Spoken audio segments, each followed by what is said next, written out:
Hai, kalian semua, selamat datang kembali channel baruku, Travel Santai, yang akan mengulas perjalananku ke berbagai destinasi di seluruh dunia. Video berikut ini merupakan lanjutan dari video reviewku saat naik kelas bisnis All Nippon Airways dari Jakarta menuju Tokyo, Jepang. Kali ini, aku akan mengajak kalian jalan-jalan di hari pertamaku saat tiba di kota Tokyo, mereview hotelku selama berada di kota Tokyo, dan mencicipi makanan ramen halal yang ada di sana. Jadi pantengin terus video sampai akhir, dan jangan lupa dukung channel ini agar lebih berkembang ke depannya dengan cara klik tombol subscribe, like, dan komen. Tekan lonceng notifikasinya agar kamu gak ketinggalan video-videoku berikutnya. Terima kasih.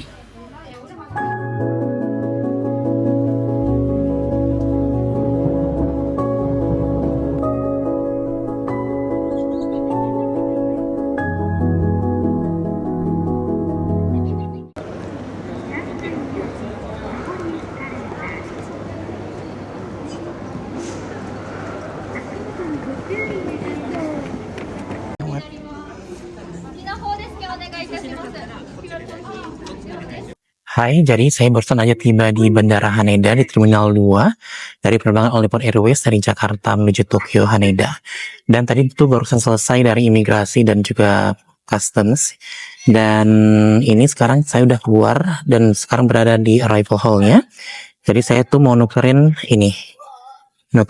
exchange order dari Hokuriku Arch Pass.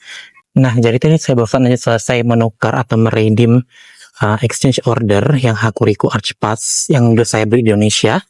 Yang ini, ya, konter itu di belakang. Jadi konter itu lokasinya itu tepat di dekat dari pintu keluar dari imigrasi. Nanti sebelah kanannya itu ada muncul konter belakang saya ini, dari welcome center. Jadi dalamnya itu bakalan banyak tempat pembelian wifi atau internet, kemudian juga ada tiket penukaran JR Pass, kemudian juga ada baggage service dan sebagainya. Dan tadi tuh petugasnya cuma merobek satu halaman aja. Lalu tuh setelah selesai di redeem, nanti bakalan kita kasih tunjuk paspornya, dan nanti bakalan dikasih 2 lembar tiket seperti ini. Jadi tiket Hokuriku JR Pass yang ini, yang kecil ini, satu lagi ini adalah tiket informasi terkait dengan Hokuriku JR Pass-nya. Untuk perjalanan dari Bandara Haneda ke hotel saya yang berada di kawasan Ginza, saya naik Tokyo Monorail yang juga masih include dari tiket Hokuriku Arch Pass. Jadi saya itu nggak perlu lagi beli tiket ketengan kalau mau ke kota Tokyo.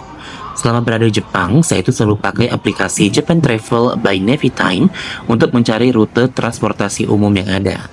Seperti perjalanan kali ini menuju kawasan Ginza, saya naik kereta Tokyo Monorail menuju stasiun Shimbashi.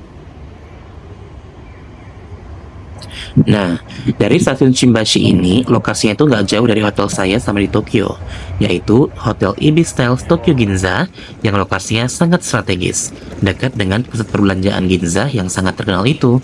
Hotel bintang 3 ini saya pesan melalui aplikasi Accor di harga 2 juta rupiah per malamnya. Tipe kamar yang saya pesan adalah kamar standar dengan 1 double bed. Sekarang saya akan ajak kalian untuk tur sejenak di kamar saya selama berada di kota Tokyo, Jepang.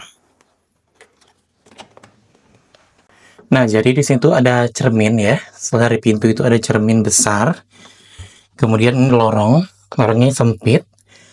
Kemudian sini nggak ada punya lemari, jadi hanya ada gantungan minimalis seperti ini. Dan ada gantungan baju. Lalu diberikan juga slippers, kemudian juga tempat untuk taruh barang, kemudian juga diberikan alat untuk membersihkan sepatu, dan di sebelah kiri ini ada pintu untuk kamar mandi. Nah, pintunya gini. Nah, ini kamar mandinya cukup kecil juga, tapi lengkap ya amenitiesnya. Ini amenitiesnya lengkap, ada semua. Diberikan hair dryer, ada handuk. Kemudian sini dia diberikan ada bathtub, sebatangnya kecil, tapi ada di ruang terpisah untuk bathtub. Dan sini kira untuk misahin antara shower dengan kamar mandi atau WC. Nah, ini WC-nya. WC-nya pakai WC khas Jepang ya. Lihat. Kemudian sini ada wastafel.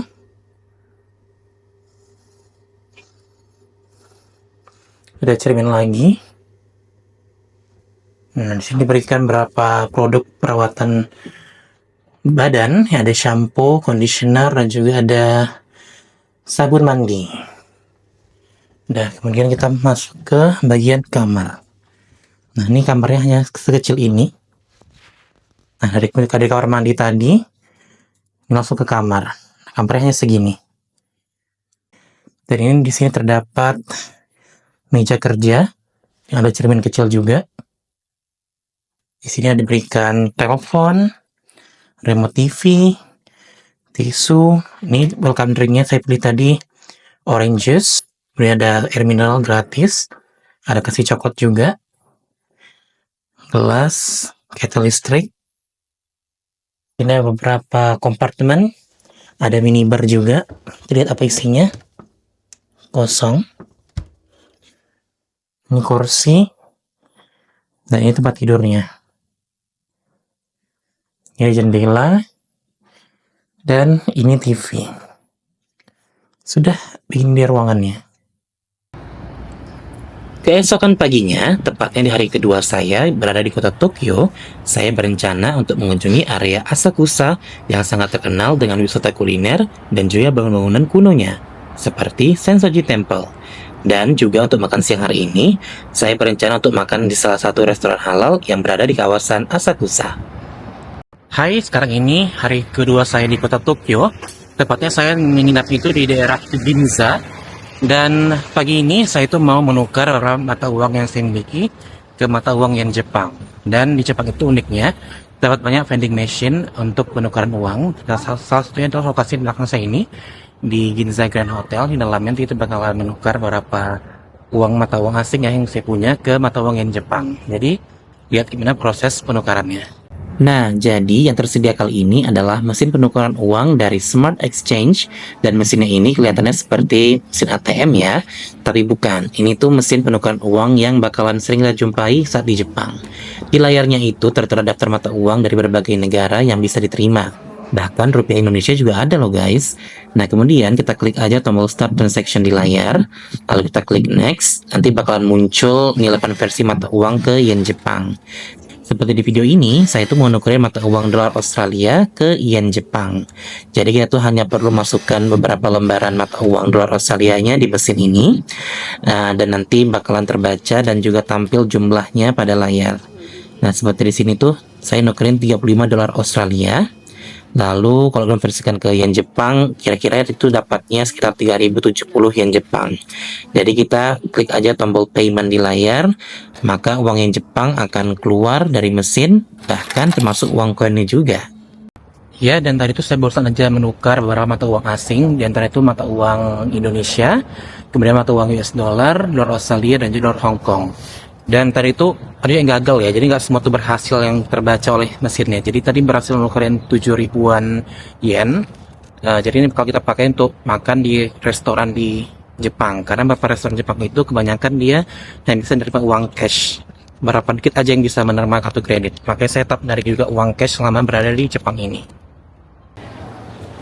Untuk menuju ke area Asakusa ini, saya berangkat dari stasiun kereta Shimbashi menggunakan Tokyo Subway. Nah, tiket Tokyo Subway ini saya beli di aplikasi Klook seharga 120 ribuan rupiah untuk pemakaian 48 jam atau 2 hari. Nah, sekarang ini saya tuh tadi barusan jalan ya, dari tempat penukaran uang di Ginza Grand Hotel ke Shimbashi Station. Jadi dari Shimbashi Station ini, saya itu bakalan naik Tokyo Subway. Jadi tiket Tokyo Subway itu saya beli di Klook, jadi harganya 150 ribuan rupiah untuk 2 hari. Lalu nanti kita bakalan menuju ke Sensoji Temple di daerah Asakusa. Berarti kita makan siang di sana, di kemungkinan ya di Ramen Halal Honolulu yang berada di Asakusa. Kemudian nanti bakalan ke Tokyo Tower dan juga Tokyo Skytree dan Shibuya Crossing serta Shibuya Sky kalau ada waktu nanti. Jadi pilihan saya hari ini hanya sekeliling Tokyo. Untuk besoknya baru nanti bakalan keluar Tokyo, itu kita bakal ke Kawaguchiko. Nah, jadi itu untuk perjalanan saya keliling Tokyo itu, saya tuh beli tiket Tokyo Subway di Klook.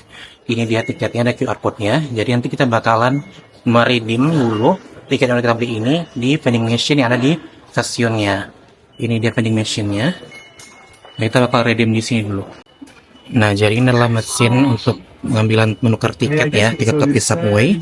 Dan ini tulisannya Tokyo Subway Ticket. Nanti kita hanya perlu menukar QR code ini di menu ini nih.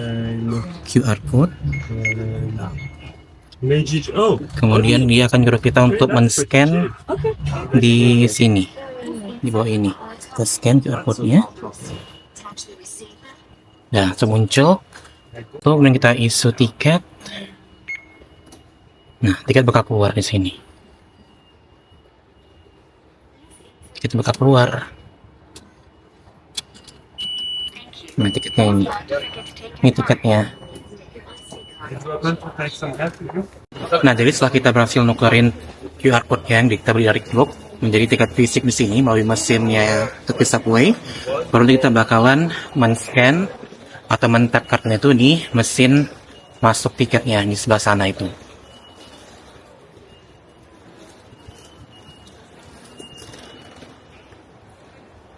Kita pilih yang mesin ini ya. Kita masukin kartunya di sini dan muncul.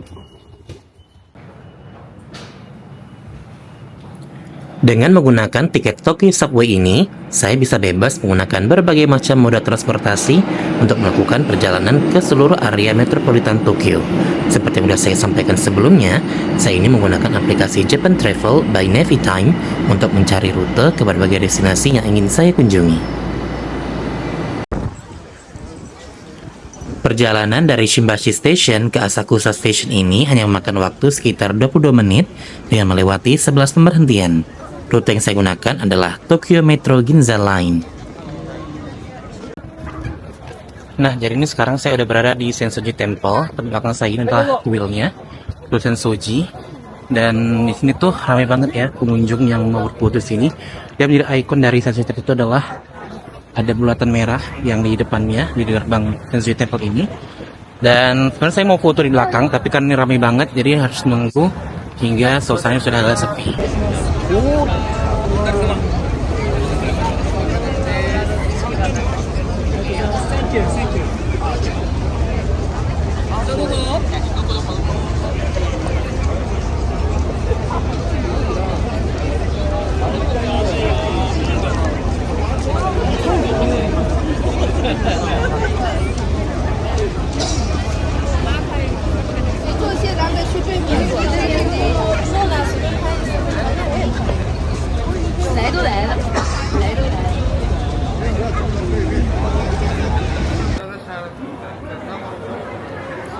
Setelah melewati gerbang Kaminari, kita langsung dihadapkan dengan jalan Namikaze-dori yang diapit oleh ribuan pertokoan yang menjual berbagai macam souvenir, makanan, pakaian, keramik, dan sebagainya. Dan orang-orang di sini tuh banyak banget yang berkumpul dan juga banyak juga yang membeli berbagai macam souvenir di sepanjang jalan ini. Nah, jalan Namikaze-dori ini cukup panjang ya, dan memang dikhususkan bagi para pejalan kaki saja. Nah, jadi itu di dalam komplek Sensoji Temple itu banyak terdapat pertokoan, dan ini menjual seperti alas kaki khas Jepang, kemudian ada makanan, ada gantungan kunci di sini, souvenir khas Jepang, dan sebagainya. Kita bakalan terus jalan ke arah sana, cari panjang ya jalur jalan kakinya hingga ke ujung temple di sebelah sana.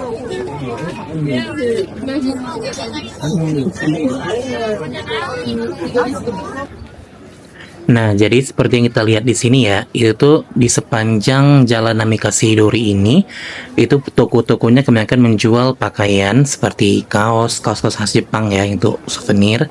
Kemudian bahkan ada jual kimono, lalu juga ada jual makanan lokal khas Jepang seperti kue mochi, kemudian juga ada kue melon, ada tempura, dan berbagai macam makanan lainnya. Nah, jadi di sini tuh benar ramai banget kondisinya pada saat saya berkunjung ke kawasan Sensoji Temple ini. Seperti yang di video ini ya, itu benar-benar desakan untuk berjalan dari gerbang Kaminari, kemudian kita menyusuri sepanjang jalan Namikaze-dori dan menuju ke gerbang utama dari Sensoji Temple-nya. Itu benar-benar ramai banget. Jadi kalau kamu lagi berkunjung ke Sensoji Temple, itu saya sarankan jangan datang di siang hari. Kalau bisa usahakan saat pagi hari, karena kondisi itu masih sepi. Nah, jadi inilah gerbang utama dari Sensoji Temple-nya. Ini tuh bener megah banget gerbangnya. Dan di sini tuh orang udah pada ramai lagi ya untuk berfoto. Dan nanti kita bakal masuk ke dalamnya, ke kuil utama dari Sensoji ini. Dan nanti kita bakal lihat banyak orang yang sembahyang di dalam kuil Sensoji ini.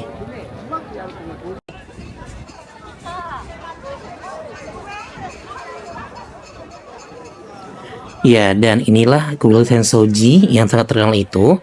Jadi kuil Sensoji ini merupakan sebuah kuil Buddha kuno yang terletak di kawasan Asakusa di kota Tokyo, Jepang. Jadi bangunan ini tuh adalah kuil tertua di kota Tokyo dan salah satu yang paling penting di Jepang. Dahulunya kuil ini tuh terafiliasi dengan sekte Tendai dari Buddha Mahayana. Akan tetapi setelah Perang Dunia Kedua, kuil ini dirubah menjadi kuil independen. Nah, di dekat kuil ini itu terdapat sebuah pagoda 5 lantai dan juga ada kuil Shinto Asakusa serta sejumlah toko yang menjual barang-barang tradisional Jalan Namikasidori yang sudah saya tunjukkan di bagian sebelumnya. Nah guys, jadi kuil Sensoji ini itu didirikan pada tahun 645 Masehi yang menjadikannya sebagai kuil tertua yang ada di kota Tokyo, Jepang. Dan banyak turis, baik dari Jepang maupun dari luar negeri, itu mengunjungi Sensoji Temple setiap tahunnya. Kira-kira jumlah itu sekitar 30 juta pengunjung setiap tahun. Nah, jadi untuk melayani para wisatawan ini, kawasan sekitaran kuil itu menyediakan banyak toko tradisional dan juga rumah makan yang menyuguhkan hidangan tradisional, seperti mie, sushi, tempura, dan lain-lain. Nah, jadi ini tuh kondisi di depan dari kuil Sensoji saat saya tiba, yang mana banyak sekali orang-orang yang sedang mengantri dan berdesakan untuk bisa masuk ke dalam kuil Sensoji ini. Dan mereka itu tuh mau berdoa dalam kuilnya karena katanya kalau bisa berdoa dalam kuil Sensoji itu harapan dan doa kita bisa terkabul.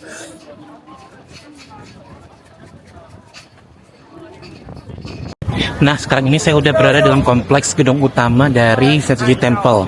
Dan belakang saya inilah gedung utamanya. Nah, di lap itu banyak terdapat orang yang sedang sembahyang. Nah, jadinya di sekitar sini tuh orangnya betul ramai banget ya di area Sensoji Temple. Jadi kalau kamu mau datang kemarin tuh jangan datang siang hari, kalau bisa diusahakan tuh di pagi hari. Karena nih tempelnya benar-benar ramai sampai sama pengunjung. Dan ini tuh berdesakan ya maksud tadi ya. Sedangkan untuk fotonya pun harus berdesakan. Kalau kamu solo traveler mau ke kemarin itu kalau bisa wajib bawa tongsis yang bluetooth supaya sambil foto dengan bagus. Tadi saya juga udah coba ya. Dan nanti kita bakalan foto sekeliling Sensoji Temple ini. Dan ini kompleks dari Sensoji Temple di daerah Asakusa, Tokyo.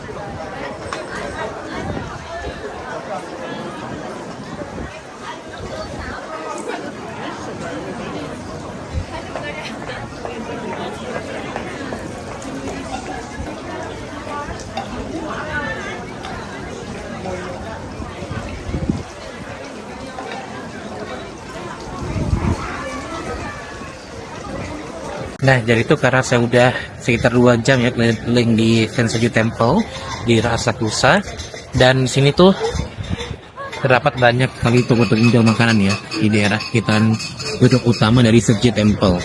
Jadi bentar lagi kita bakalan makan siang di salah satu restoran halal yang ada di sekitaran daerah Asakusa.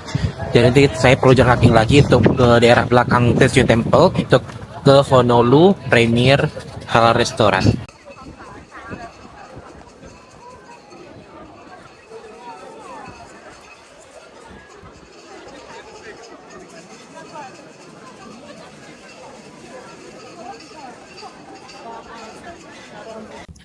Nah, jadi setelah puas berkeliling di kawasan Sensoji Temple selama sekitar hampir 2 jam, kali ini saatnya bagi saya untuk makan siang. Jadi kali ini saya bakalan makan siang di salah satu restoran halal yang berada di kawasan Asakusa. Lokasinya nggak jauh dari Sensoji Temple tadi.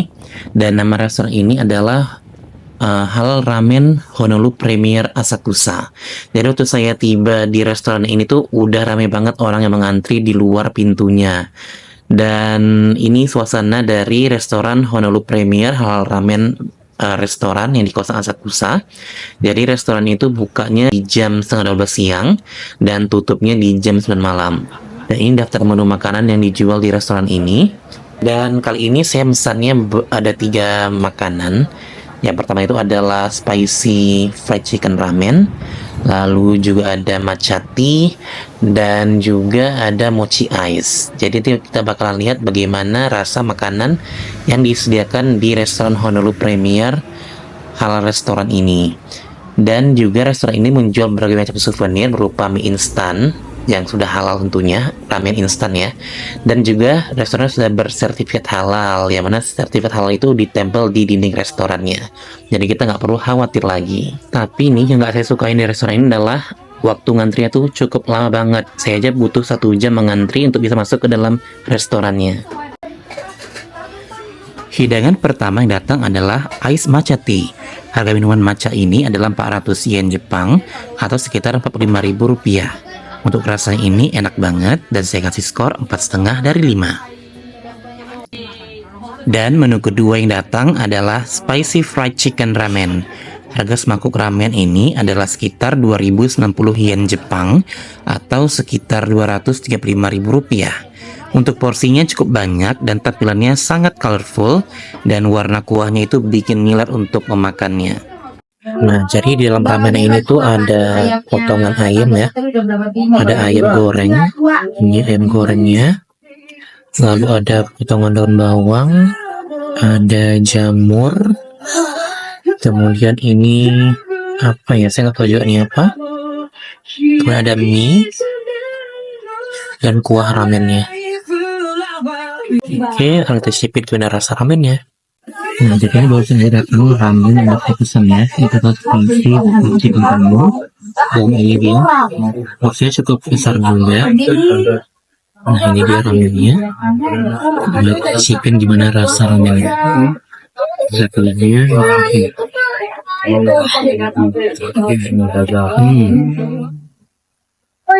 seenak.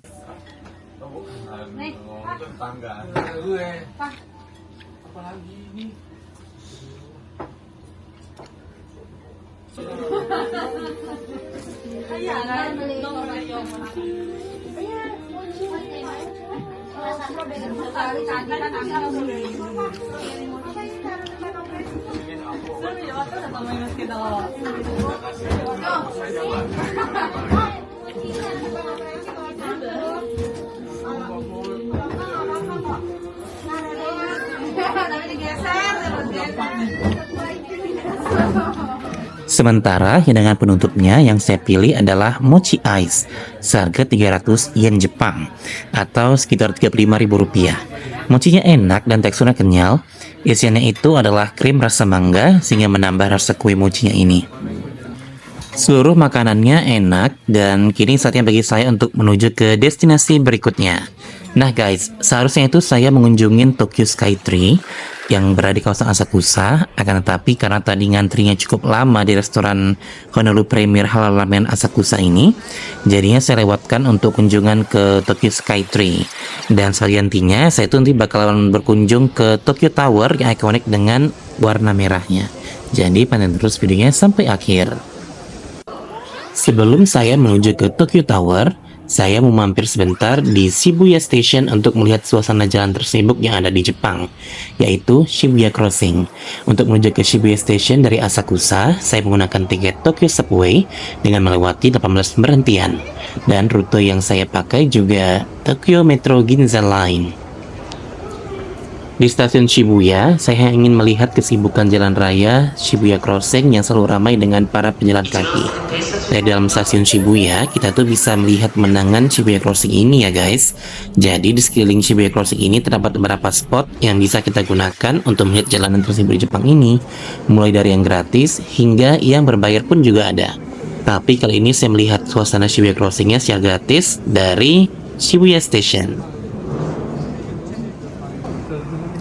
Shibuya Crossing ini merupakan persimpangan jalan tersibuk di dunia loh guys, yang mana hampir tidak ada lalu lintas yang terputus, terlepas dari orang-orang pada tengah malam maupun dini hari. Setidaknya sekitar 3.000 orang berlalu lalang dalam satu waktu yang melintasi Shibuya Crossing ini. Diperkirakan ada sekitar 260.000 pejalan kaki dalam sehari yang melewati Shibuya Crossing di hari kerja, dan sekitar 360.000 pejalan kaki dalam sehari di akhir minggu. Bahkan nih guys, di hari tersibuknya terdapat sekitar 500.000 pejalan kaki yang melintasi Shibuya Crossing. Dalam seminggu saja, setidaknya ada sekitar 1,5 juta pejalan kaki yang melintasi Shibuya Crossing ini.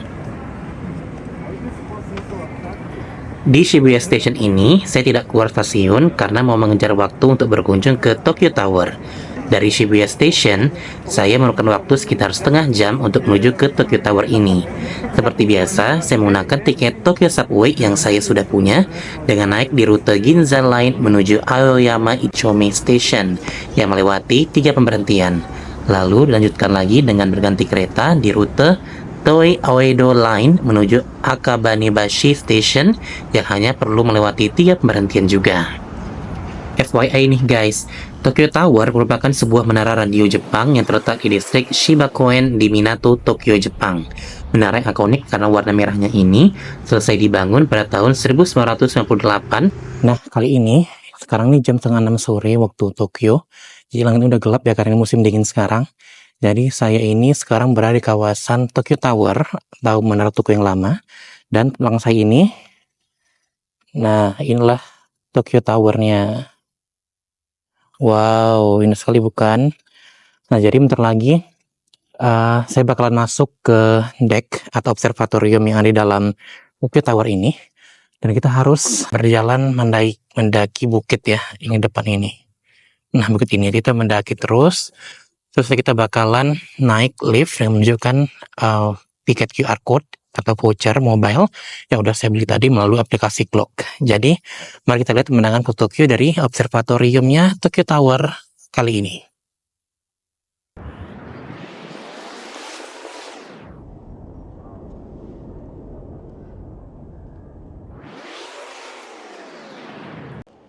Nah, jadi nanti kalau misalnya kita udah tiba di pintu masuknya Tokyo Tower, kita tuh hanya perlu ngikutin petunjuk arah yang bakalan mengantarkan kita ke observatorium deck dari Tokyo Tower ini.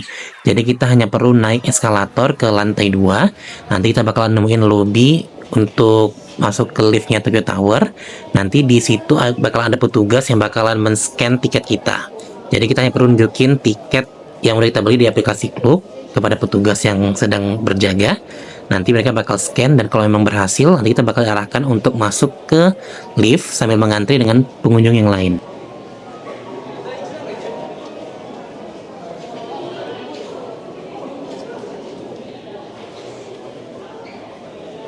We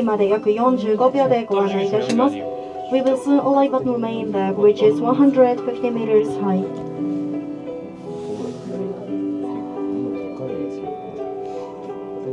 まもなくメインデッキ2階に到着でございます。トップデッキツアーにご参加のお客様、右手側トップデッキゲートへお進みくださいませ。